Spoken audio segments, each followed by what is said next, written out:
Padre Celestial, nos acercamos a tu trono este día para pedir tu presencia al abrir tu santa palabra. Pedimos, Señor, que envíes a tu Espíritu Santo para que podamos comprender este mensaje tan importante que se titula El Príncipe y el Dragón. Te damos gracias por escuchar nuestra oración, porque te lo pedimos en el precioso nombre de Cristo Jesús. Amén. Nuevamente quiero saludar a todos los que han venido aquí para estudiar este tema tan importante, el príncipe y el dragón. Y quiero también saludar a todos los que nos acompañan vía satélite, en la pantalla de televisión o donde quiera que se encuentren. Estamos muy contentos de tenerles con nosotros. Ojalá que el tema de hoy sea una bendición también para todos los que están viendo en diferentes partes del mundo hispano. Vamos a comenzar nuestro estudio hoy repasando lo que estudiamos en el tema pasado. Y hay varios aspectos que quiero recalcar al comenzar nuestro estudio de Apocalipsis 12, que será el capítulo especial al cual le vamos a dedicar tiempo. Daniel, el capítulo 2, tiene un sueño de Nabucodonosor. Y repasando, la cabeza de la imagen que vio Nabucodonosor era ¿de qué? De oro. El pecho y los brazos eran de plata. El vientre era de bronce. Las piernas estaban compuestas ¿de qué? De hierro, y luego los pies estaban compuestos de una mezcla de hierro y de barro. 10 dedos con una mezcla de hierro y barro. Ahora, ¿qué representa la cabeza de oro? Babilonia. ¿Qué representa el pecho y los brazos de plata? Medo-Persia. ¿Qué representa el vientre de bronce? Grecia. ¿Qué representan las piernas de hierro? Roma. Y luego, ¿qué representan los pies de hierro mezclado con barro? Representan el hecho de que Roma se dividió en 10 reinos, los 10 dedos, y luego fue una Roma diferente, porque era una Roma que era una mezcla de iglesia y ¿qué? Y de Estado. El poder civil de Roma continuó, pero se le unió también el poder de la iglesia, una amalgama, por así decirlo, de iglesia y Estado. Quiero recalcar particularmente el cuarto reino. El cuarto reino son las piernas, no olviden eso. Las piernas representan a Roma. El cuarto reino es Roma. Ahora, el segundo punto que quiero recalcar es que el capítulo que vamos a estudiar hoy en realidad tiene como trasfondo ese versículo del cual hemos hablado mucho, Génesis el capítulo 3 y el versículo 15. Allí se presentan 4 puntos centrales. Dice en primer lugar que va a haber enemistad. En segundo lugar hay una serpiente. En tercer lugar hay una mujer. Y en cuarto lugar hay 2 simientes. Es decir, va a haber una guerra entre la serpiente y la mujer. Y entre la simiente de la serpiente y la simiente de la mujer. Pero luego dice que la guerra principal va a ser entre la simiente de la mujer y la serpiente. Porque dice que la simiente de la mujer iba a herir a la serpiente en la cabeza y la serpiente le iba a herir a la simiente de la mujer en el calcañar. Es decir, la guerra es entre la serpiente y la mujer y entre la serpiente y la simiente de la mujer. Es muy importante recordar eso porque eso está en el trasfondo del capítulo que vamos a estudiar hoy. El tercer punto que quiero recalcar al comenzar nuestro estudio es que la serpiente de Génesis 3:15 está involucrada en todas las etapas de Apocalipsis el capítulo 12. Algunas personas me dicen, Pastor Bor, lo que usted está estudiando esta noche tiene muy poco que ver con Génesis.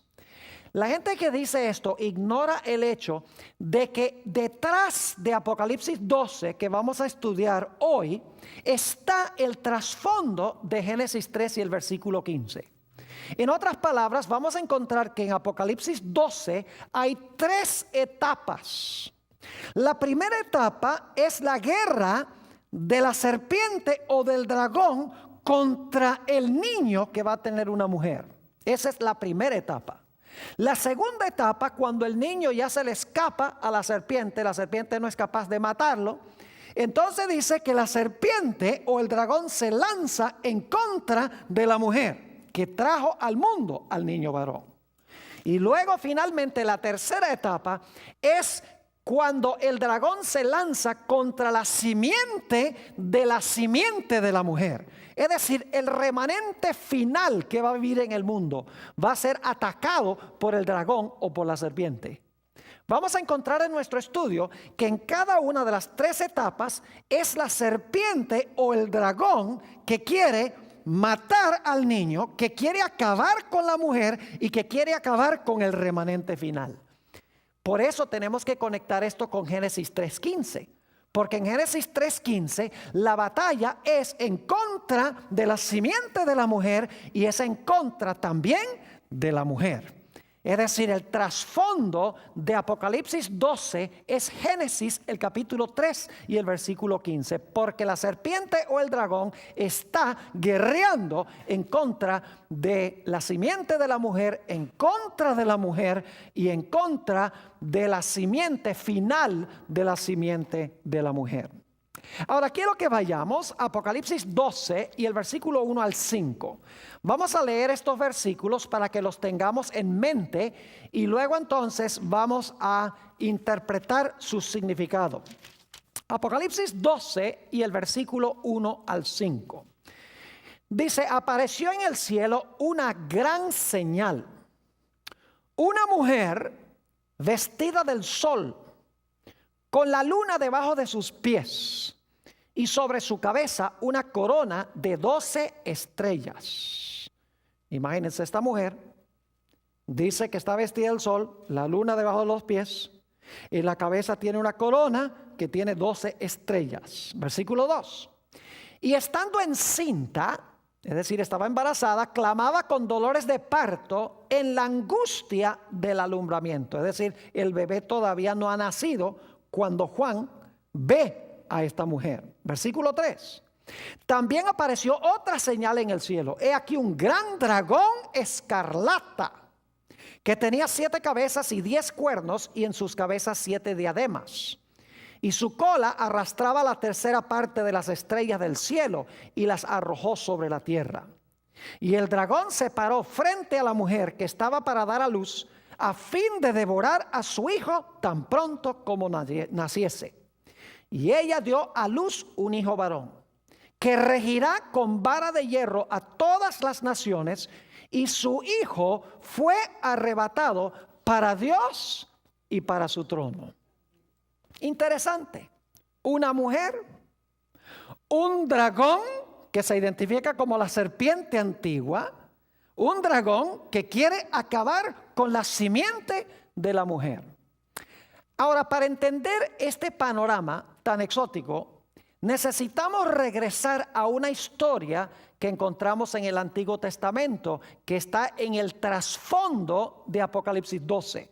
No solamente Génesis 3:15 está en el fondo de Apocalipsis 12, sino que también la historia de Moisés en Egipto, antes de sacar a Israel de Egipto, está en el trasfondo de esta historia. Ahora, no disponemos del tiempo para leer todos los versículos, así que solamente les voy a leer los versículos, las referencias más bien, y les voy a pintar el panorama de dónde viene todo este escenario de Apocalipsis, el capítulo 12.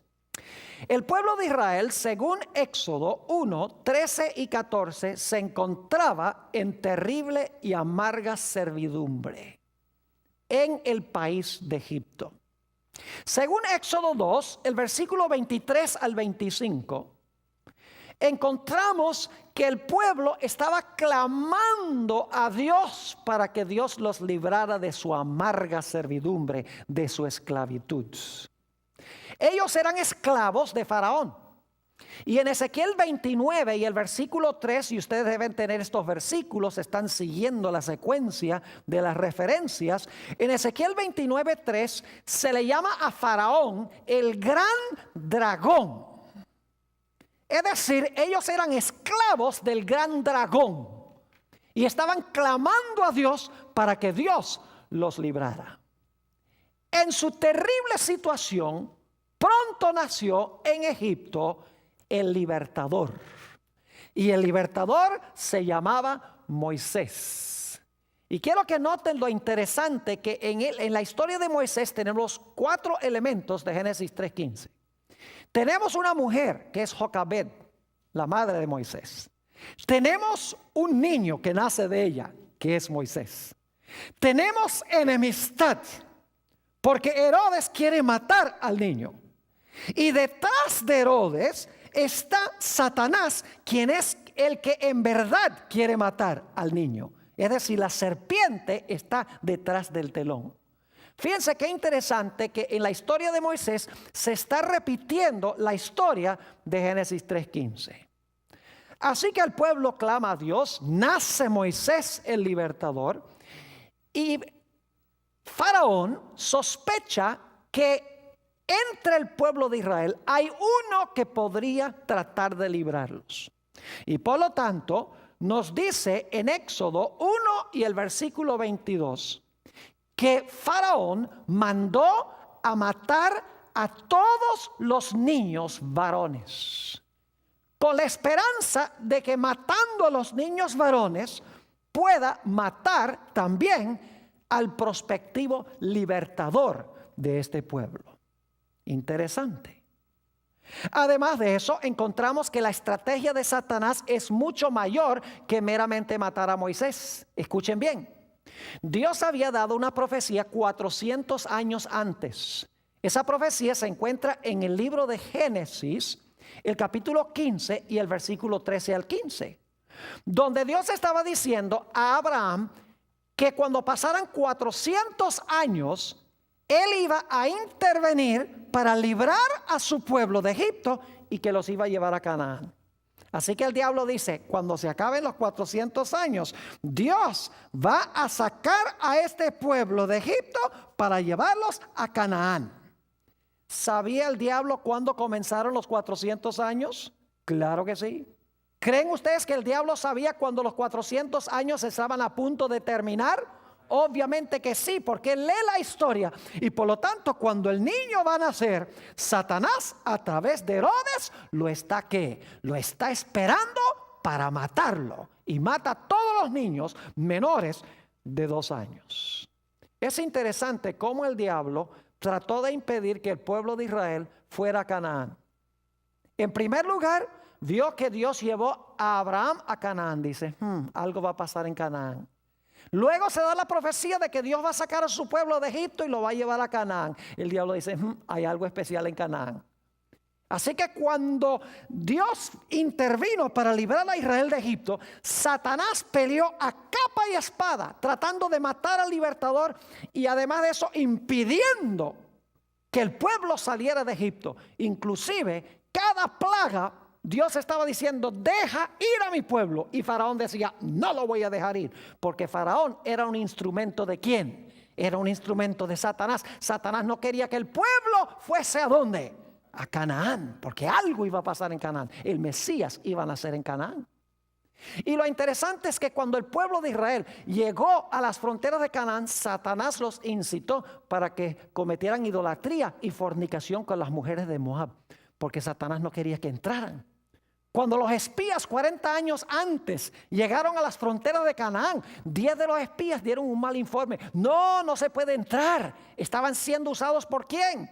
Por Satanás. Satanás no quería que entraran a Canaán. Y luego cuando el pueblo de Israel finalmente procedió a entrar a Canaán, las naciones de allí pelearon a capa y espada para impedir que Israel entrara en Canaán. Satanás sabía que había algo especial en Canaán y por lo tanto, cuando Dios vino, después de los 400 años para librar a Israel, Satanás dice, van a nacer un niño y ese niño va a librar a Israel para llevarlos a Canaán y yo no lo voy a permitir.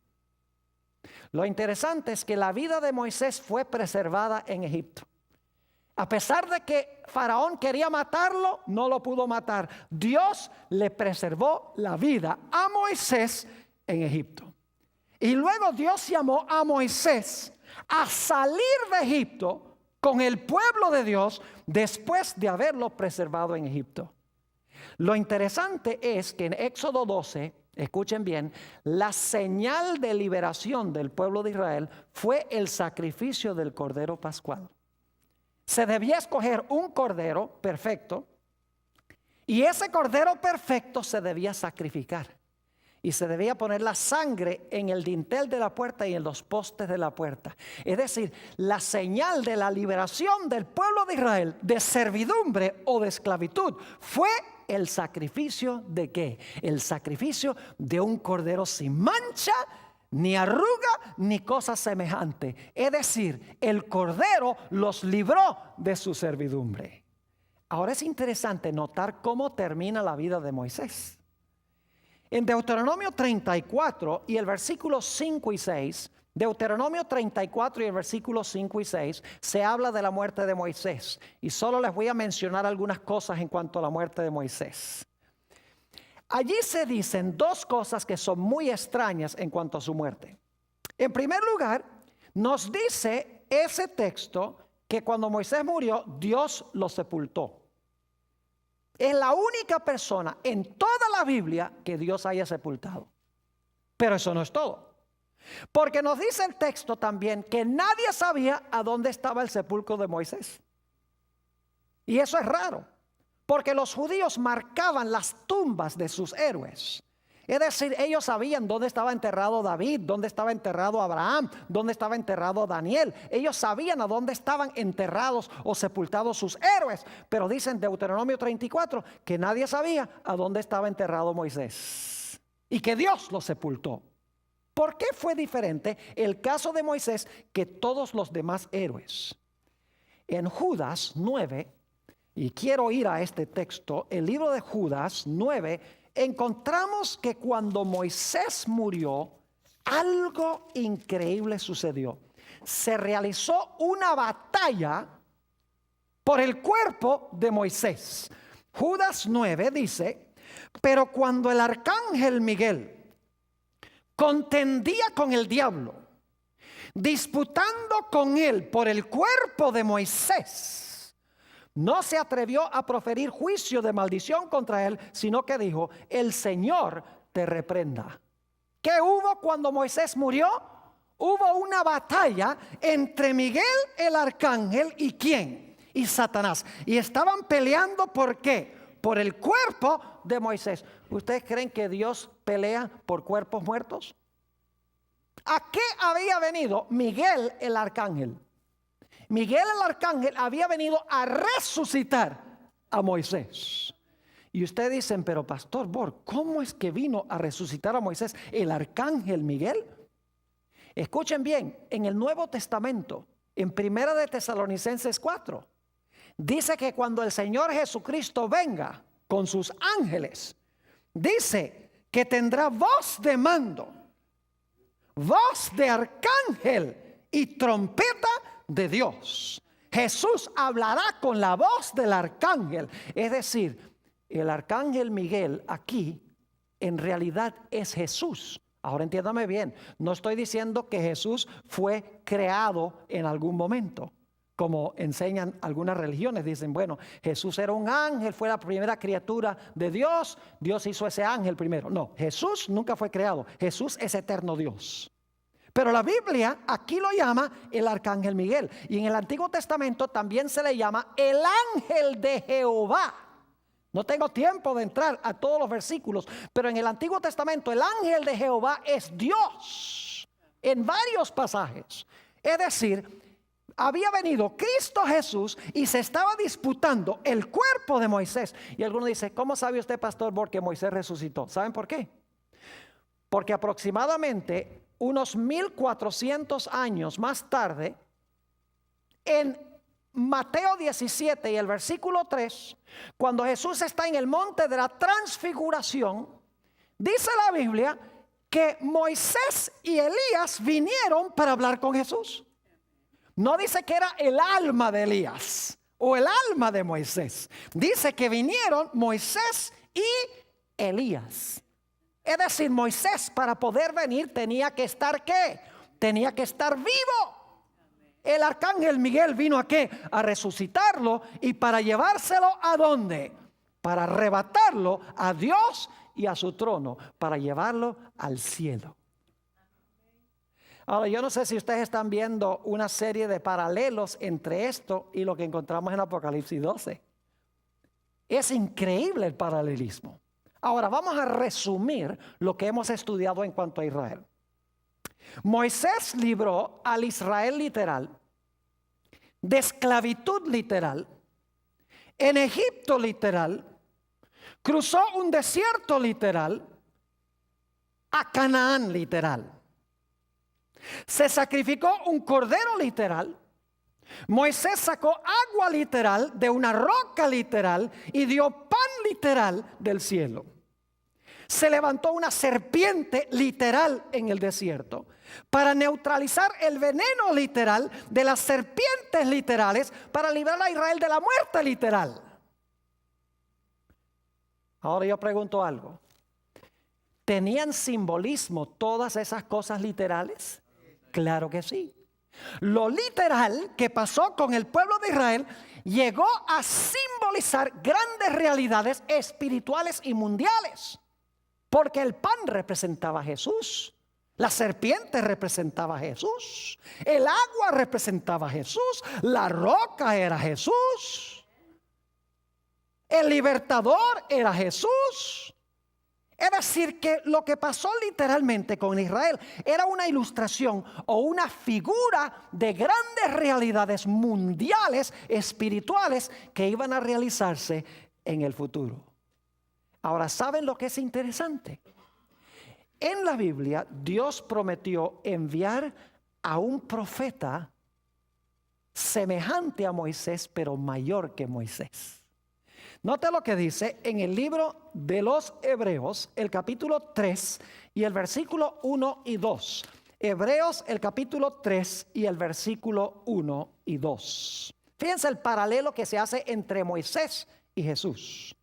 Dice, por tanto, hermanos santos, participantes del llamamiento celestial, considerad al apóstol y sumo sacerdote de nuestra profesión, Cristo Jesús, el cual es fiel al que le constituyó.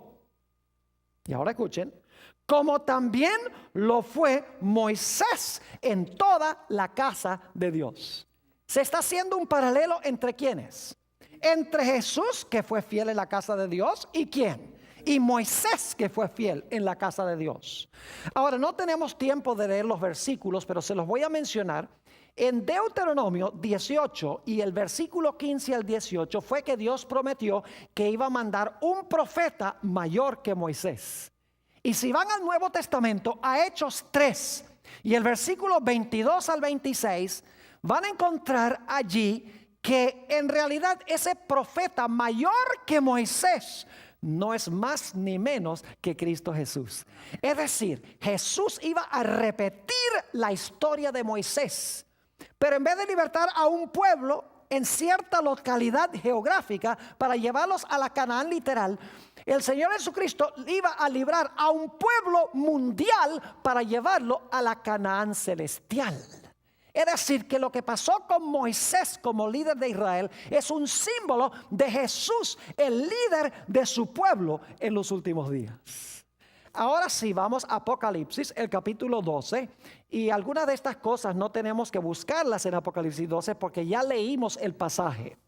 Pero en Apocalipsis 12, 1 y 2 encontramos que hay una mujer, ¿verdad que sí? Hay una mujer. Ahora, quiero que noten lo que representa esta mujer, porque estamos hablando de símbolos. El diablo no es un dragón con 7 cabezas, ni tampoco es rojo. Son símbolos, es decir, representan algo más allá de lo literal.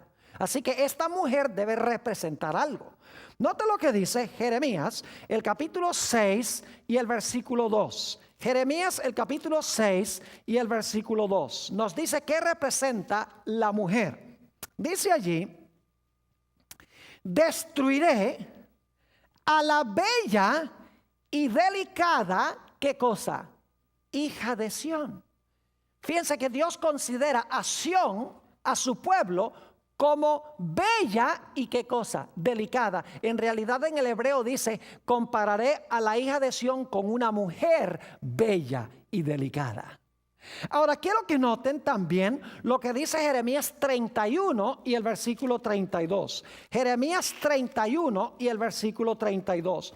Y quiero que noten que Dios es el esposo e Israel es su esposa. Dice allí en el libro de Jeremías, el capítulo 31 y el versículo 32: no como el pacto que hice con sus padres el día que tomé su mano para sacarlos de la tierra de Egipto. Porque ellos invalidaron mi pacto, es decir, Israel, dice Dios, invalidó mi pacto, aunque yo fui un ¿qué?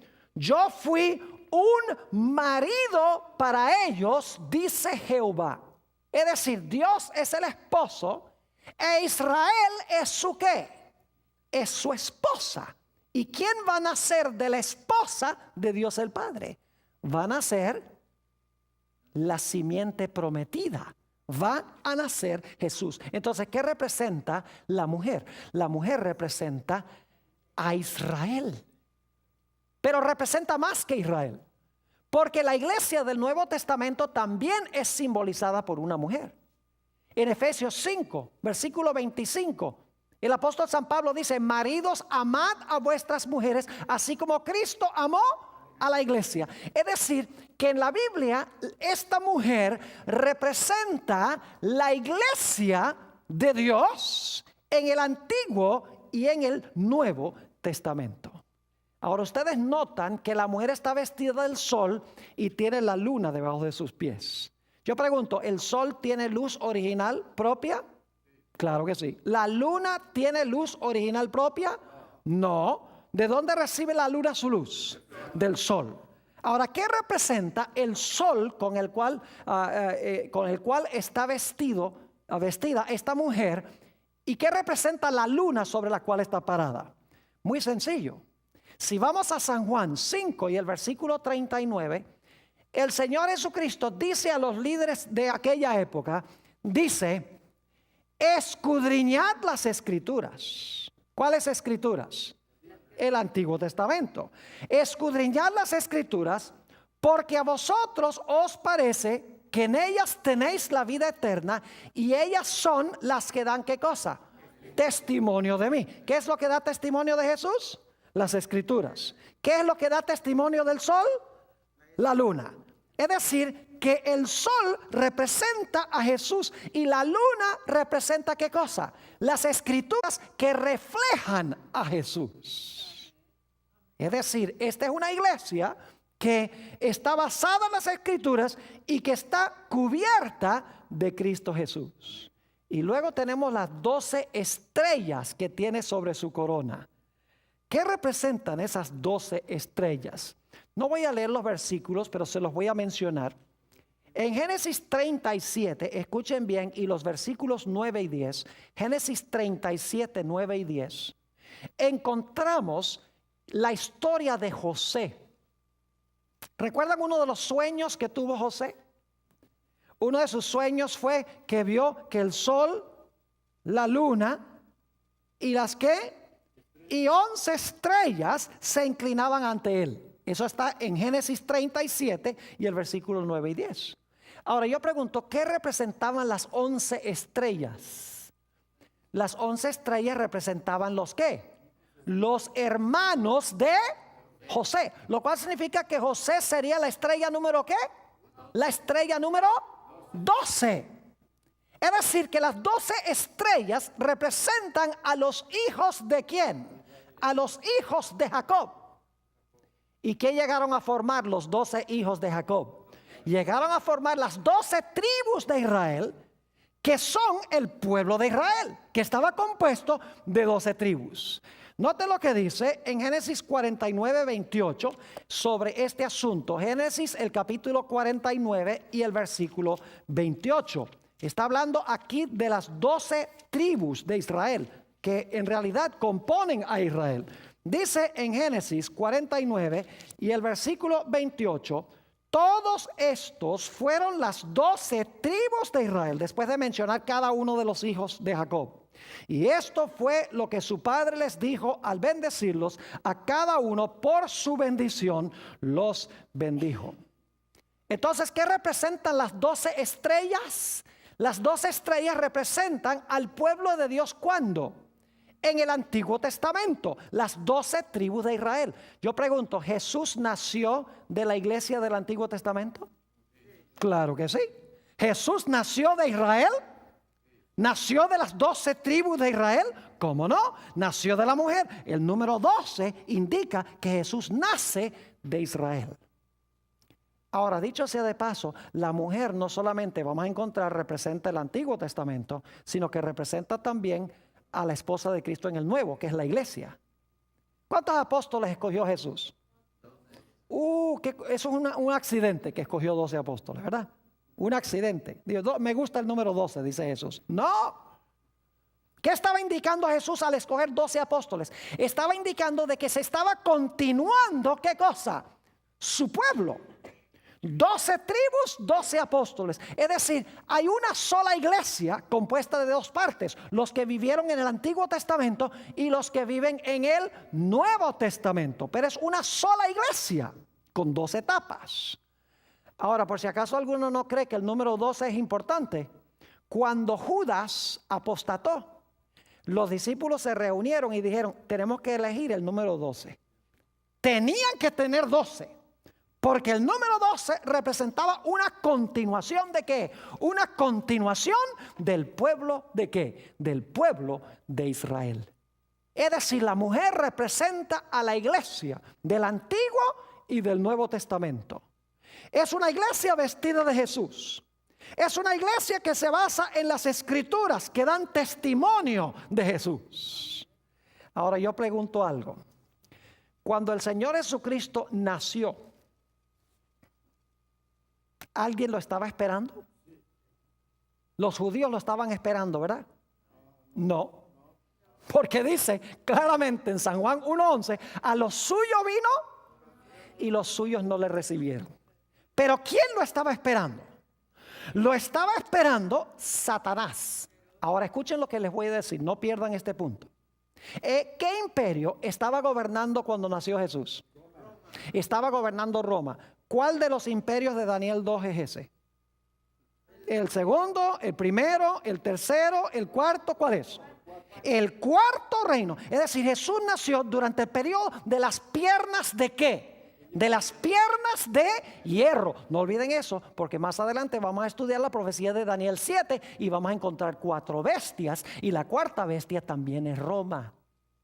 Es decir, Jesús nació durante el periodo del ¿qué? Del imperio romano, durante el periodo de del cuarto reino de Daniel, el capítulo 2. Ahora Jesús, cuando nació, dice en Apocalipsis 12, como leímos el versículo 3, que Juan ve a un dragón bermejo. Y el dragón bermejo se para al lado de la mujer, ¿para qué? Para devorar a su hijo cuando el hijo nazca. ¿Pueden ustedes ver a Génesis 3:15 ahí?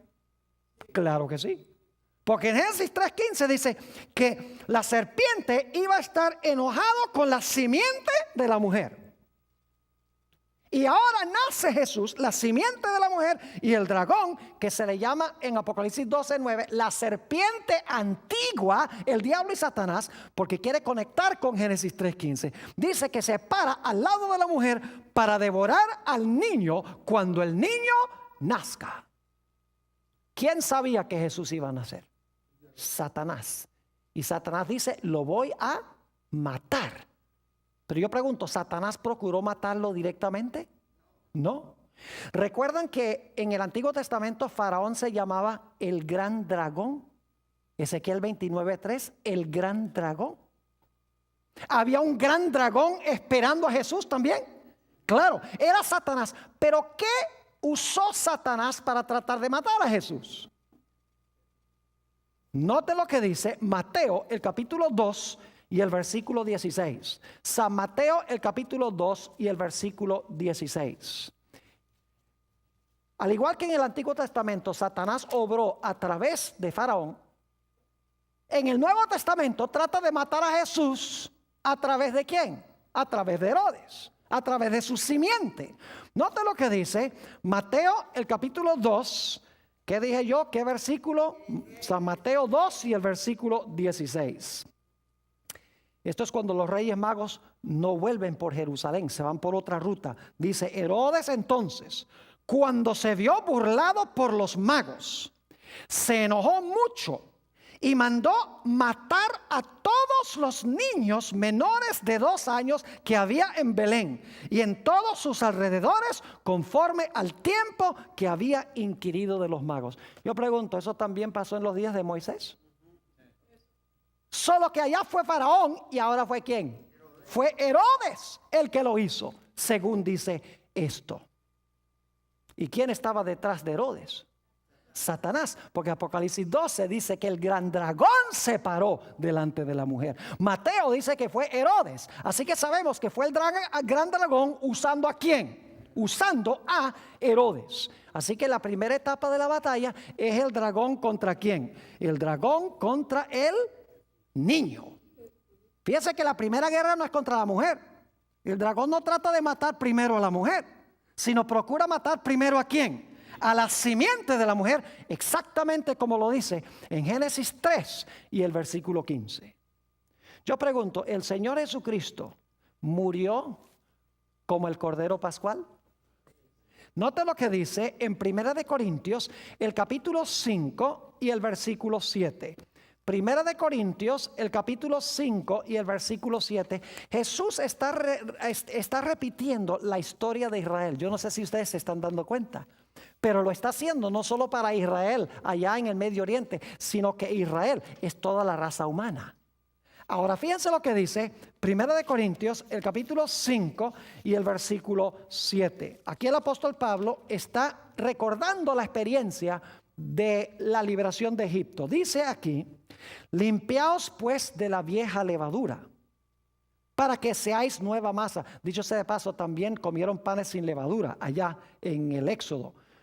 Dice: sin levadura sois, porque nuestra Pascua, que es Cristo, ya fue sacrificada por nosotros. ¿Qué representaba el cordero que fue sacrificado para librar a Israel? Representaba a Cristo Jesús, quien iba a morir como el cordero pascual para librarnos de la servidumbre ¿al qué? De la servidumbre al pecado. Yo pregunto algo: cuando Jesús nació, ¿la raza humana estaba esclava? ¿Sí? Claro que sí. Fíjense lo que Jesús le dijo a los judíos. San Juan 8 y el versículo 34 al 36. San Juan 8 y los versículos 34 al 36. El pueblo estaba cautivo, igual que Israel en Egipto. Dice allí en Juan 8 y el versículo 34, Jesús les respondió: de cierto os digo, que todo aquel que hace pecado, esclavo es del pecado. ¿El pueblo de Dios estaba esclavo también cuando Cristo nació? Sí, pero ya no a capataces literales, sino a un enemigo ¿qué? Espiritual. Versículo 35.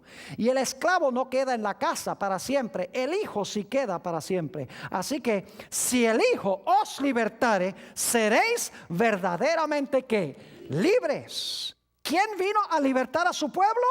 Jesús, siendo sacrificado como el cordero ¿qué? Como el cordero pascual. Y fíjense lo lindo que se realizó en esta experiencia de Jesús. El pueblo estaba clamando por un libertador. Ustedes leen Lucas el capítulo 1, dice que estaban esperando ansiosamente la consolación de Israel. Igual que en el Antiguo Testamento el pueblo estaba clamando y anhelando que viniera el libertador. en el Nuevo Testamento el pueblo estaba anhelando también que viniera el libertador prometido. En ambos casos se mataron niños. En ambos casos el dragón se paró delante de la mujer para devorar a su hijo. En ambos casos, escuchen bien, fueron protegidos los libertadores en Egipto. ¿A dónde mandó el ángel a José a llevar a Jesús? Cuando Herodes quería matarlo, le mandó que lo llevara ¿a dónde? A Egipto. Inclusive hay una profecía que se encuentra en Oseas 11 y también se cita en Mateo el capítulo 2, donde dice, para que se cumpliera lo que escribió el profeta: de Egipto llamé a mi hijo. Así como Dios llamó a Moisés a salir de Egipto con el pueblo de Dios, librándolo, Dios llamó a Jesús para sacar a su pueblo del Egipto espiritual, de la servidumbre, para librarlos también a ellos de la esclavitud espiritual. Qué tremendo paralelo está haciendo Dios en estas historias. Ahora, ¿saben lo que pasó en la cruz? En la cruz el diablo fue lanzado fuera como representante de este mundo. Note lo que dice San Juan 12, 31 al 33. San Juan 12 y el versículo 31 al 33. Lo hemos leído antes, pero vamos a leerlo de nuevo. Dice allí, en San Juan 12 y empezando en el versículo 31, está hablando Jesús: ahora es el juicio de este mundo. Ahora el príncipe de este mundo será ¿qué? Echado fuera. Fíjese que el verbo está futuro, ¿sí o no? Dice, ahora es el juicio de este mundo. Ahora el príncipe de este mundo será echado fuera. Es decir, cuando Jesús dijo estas palabras, no había muerto todavía. Versículo 32. Y yo, si fuere levantado de la tierra, a todos atraeré a mí mismo. Y esto decía, dando a entender de qué muerte iba a morir. ¿Qué fue lo que lanzó fuera a Satanás como representante de este mundo? Fue la muerte ¿de quién? De Jesús, como el Cordero Pascual que quita el pecado del mundo. ¿Saben ustedes que el diablo representaba este mundo en el cielo antes de que Jesús muriera en la cruz? Ustedes pueden leer en el libro de Job, el capítulo 1 y 2, que cuando Dios hacía reuniones en el cielo, Satanás iba allá representando el planeta Tierra, y Dios le preguntaba, ¿de dónde vienes? Dice, vengo de rodear la tierra y de andar por ella. Es decir, vengo de supervisar mi territorio. Porque cuando el diablo le quitó el trono a Adán era el representante antes. El diablo dice, Adán me escogió a mí como Señor, él es mi súbdito, así que como yo soy el rey, ahora Adán no vaya, allá voy yo. Pero cuando Jesús murió en la cruz, dice que Jesús iba a lanzar fuera a Satanás como representante de este mundo. Jesús legalmente iba a tomar los reinos nuevamente. Son de él. Sí, bueno, no pareciera que fueran de él con lo que está pasando en el mundo. Bueno, lo único que falta es que Jesús tome posesión de los reinos que ahora le pertenecen legalmente por lo que hizo en la cruz. Fíjense lo que dice Apocalipsis 12 y el versículo 10, lo que sucedió en el cielo cuando Jesús ganó la victoria. Apocalipsis el capítulo 12. Y vamos a leer los versículos 10 al 12 para que ustedes se den cuenta lo que pasó en el cielo cuando Jesús ganó la victoria. Dice aquí, entonces oí una gran voz en el cielo que decía, ahora ha venido la salvación, el poder y el reino de nuestro Dios y la autoridad de su Cristo, porque ha sido lanzado fuera. Fíjense que ahora el verbo está pasado, ¿verdad? Porque Juan está escribiendo mucho después de la muerte de Jesús. Dice, porque ha sido lanzado fuera el acusador de nuestros hermanos, el que los acusaba delante de nuestro Dios día y noche, como Satanás hizo con Job en el Antiguo Testamento. Versículo 11. Y ellos le han vencido por medio de la sangre del Cordero y de la palabra del testimonio de ellos, y menospreciaron sus vidas hasta la muerte. Y ahora escuchen la reacción del cielo. Por lo cual alegraos cielos y los que moráis en ellos. Es decir, Dios está diciendo, cielos, ustedes pueden estar alegres porque ese fastidioso ya no está allá. Ya no va a representar el mundo, ya no va a acusar al pueblo de Dios. Se libraron de ese fastidioso. Alegraos cielos y los que moráis en ellos. Pero ahora escuchen bien. Alégrense en el cielo, pero fíjense en la tierra. ¡Ay de los moradores de la tierra y del mar! Porque el diablo ha descendido a vosotros con gran ira, sabiendo que tiene poco tiempo. ¿Qué le ha dado Jesús a Satanás en la cabeza? Le ha dado un golpe mortal. Es un león herido. Y los leones heridos son más peligrosos que los leones sanos. Es decir, Satanás sabe que tiene poco tiempo porque está herido de muerte, porque Jesús le quitó el reino, porque Cristo lo lanzó fuera como representante de este mundo. Se le escapó, en otras palabras, Jesús de las manos de Satanás. Por eso dice en Apocalipsis 12, si van conmigo allí, Apocalipsis 12 y el versículo 5 nos dice algo muy significativo.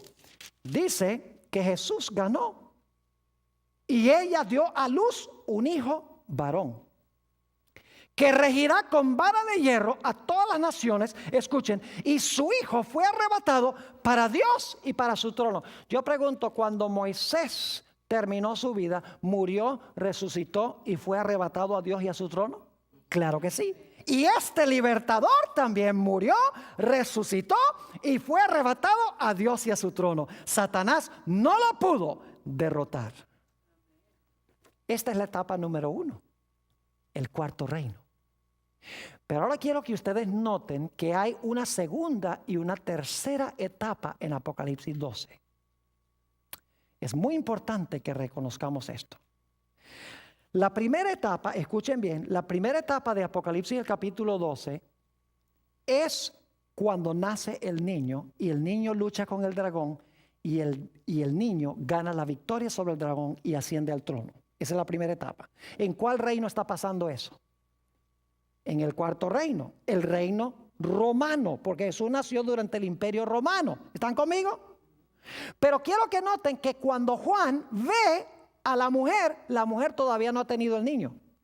Es decir, es la iglesia del Antiguo Testamento que está esperando con ansias que nazca el niño. Y luego en el imperio romano nace ¿quién? Nace Jesús. Es decir, que Apocalipsis 12 empieza en el Antiguo Testamento con la mujer embarazada, pero sin haber tenido el niño. Esa es la iglesia del Antiguo Testamento. Cuando nace el niño, ahí ya estamos en el imperio romano. Es decir, tenemos en el Antiguo Testamento Babilonia, Medo-Persia, Grecia, y entonces cuando nace el niño, el imperio romano. Pero cuando Jesús asciende al cielo, gana la victoria sobre Satanás, llegamos a una segunda etapa. Noten Apocalipsis el capítulo 12 y el versículo 6. Apocalipsis el capítulo 12 y el versículo 6. ¿Recuerdan los pies de hierro y barro? ¿Recuerdan que eso viene después del imperio romano, del cuarto reino? Ahora escuchen la etapa que viene. Apocalipsis el capítulo 12 y quiero leer el versículo 6. Inmediatamente después que el hijo es llevado a Dios y a su trono, dice, y la mujer huyó ¿a dónde? Al desierto, donde tiene lugar preparado por Dios, para que allí la mantengan o la sustenten, ¿por cuánto? 1260 días. Ahora, yo pregunto, ¿a dónde huye la mujer ahora? Ahora el diablo quiere matar ¿a quién? No pudo con el niño, así que dice, ahora voy a matar a la mujer. ¿A quién quiere matar Satanás entonces? Quiere matar a la iglesia. Porque ya después que Jesús nace, se lanza contra la mujer. Esto significa que Satanás ahora está lanzándose contra la iglesia de Jesús. Y vamos a encontrar en nuestro estudio que la forma como Satanás se lanzó en contra de la verdadera iglesia es que él llevó a la iglesia a unirse al poder civil. La iglesia empezó a usar el poder del Estado para perseguir al pueblo de Dios en cosas como la Inquisición. ¿Han oído hablar de la Inquisición? El Santo Oficio. Era la iglesia que le decía al Estado, mire, este individuo es un hereje, no cree como cree la iglesia, ustedes tienen que encargarse de él. Y entonces el poder civil lo agarraba y lo mataba por el consejo de la iglesia. Es decir, la unión de la iglesia con el Estado. Y vamos a encontrar que esa unión duró 1260 días, pero no son días literales porque son símbolos, son 1260 años. Este es el periodo de los pies de la imagen, cuando se une la iglesia con el Estado. ¿Están conmigo o no? Ahora, note lo que sigue diciendo. Más adelante en el capítulo se amplía este punto. Apocalipsis 12, y noten el versículo 13. Y cuando vio el dragón que había sido arrojado a la tierra, fue arrojado en la cruz, ¿sí o no? Cuando Jesús dijo consumado es, ahí fue arrojado. Dice, cuando vio el dragón que había sido arrojado a la tierra, persiguió a la mujer que había dado a luz al hijo varón. Ahora se lanza contra la mujer.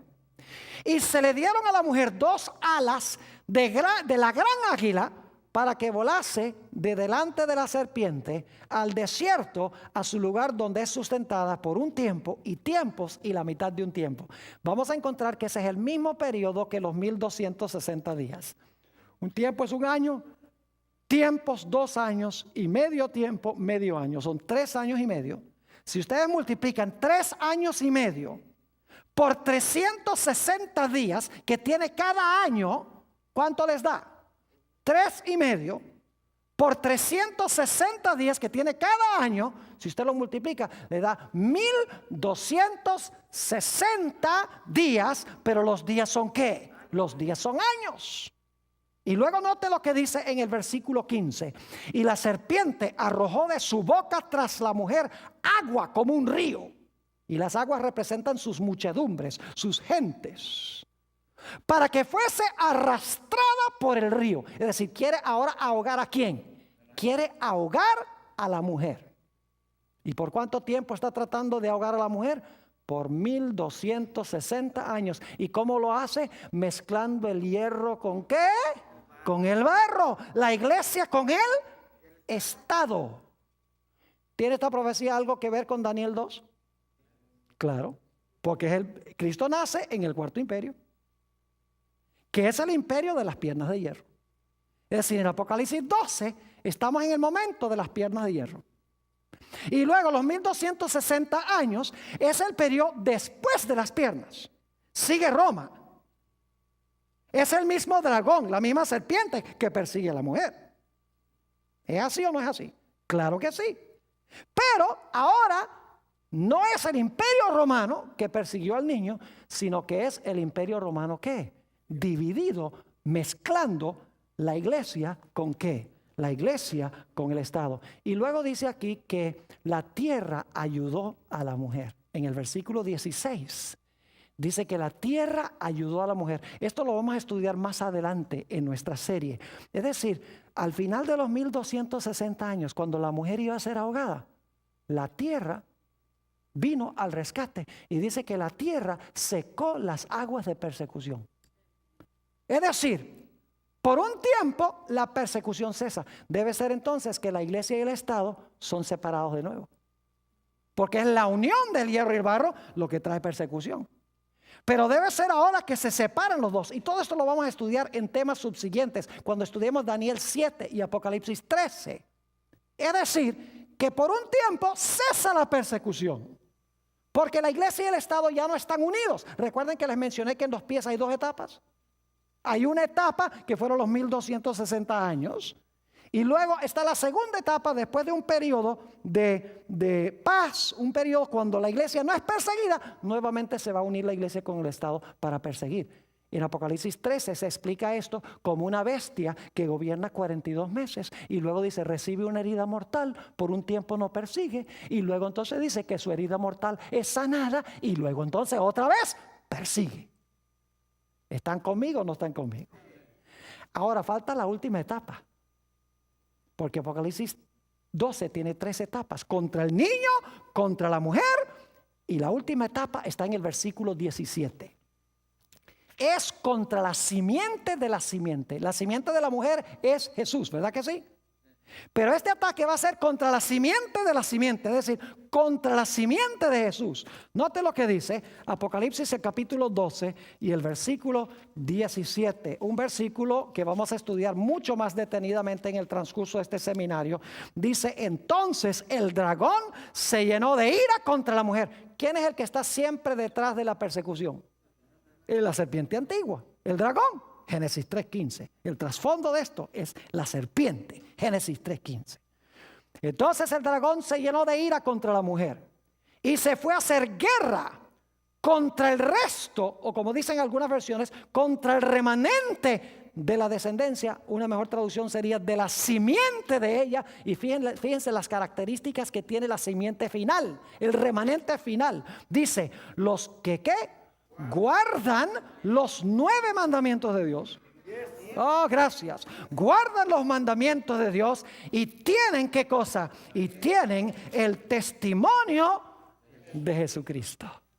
Eso lo vamos a estudiar con detenimiento. El diablo odia a los que guardan los mandamientos de Dios y tienen el testimonio de Jesucristo. Es la iglesia remanente final que Satanás odia. Un triple ataque contra el niño, contra la mujer y contra el remanente final de Jesús que va a vivir en esta tierra. Ahora vamos rápidamente a Gálatas 3:16 y luego vamos a leer el versículo 29. Nuestros últimos 2 textos, Gálatas 3:16, lo hemos leído antes. Dice que Jesús es la simiente. Ahora bien, a Abraham fueron hechas las promesas y a su simiente. No dice a las simientes como si hablase de muchos, sino como de uno, y a tu simiente, la cual es Cristo. ¿Quién es la simiente? Jesús. Y yo pregunto, ¿quién es la simiente de la simiente? Nosotros, los que recibimos a Jesús. Noten el versículo 29. Si vosotros sois de Cristo, ciertamente simiente de Abraham sois y herederos según la promesa. Es decir, el ataque final de Satanás va a ser contra la simiente que se ha unido con Jesús. La simiente de la simiente.